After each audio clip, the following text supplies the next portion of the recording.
Guideline recommendations differ depending on the panel that has to review them.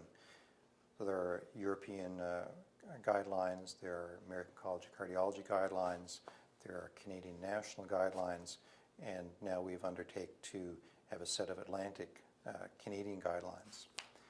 I think that the national guidelines, when they get made, they are in fact guidelines, and whatever national guidelines get developed, there's always some local interpretation of that, and maybe not exactly interpretation, but there are only certain ways that guidelines can be implemented in any institution.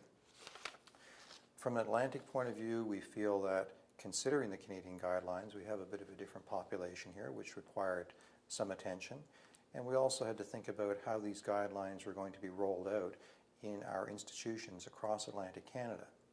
And we have many considerations for remote areas and a lot of education to do. So wholesale changes of practice that might fit with the Canadian guidelines will not be easy to implement in Atlantic Canada. So our guidelines suggested more of a gentle path to change rather than an abrupt change.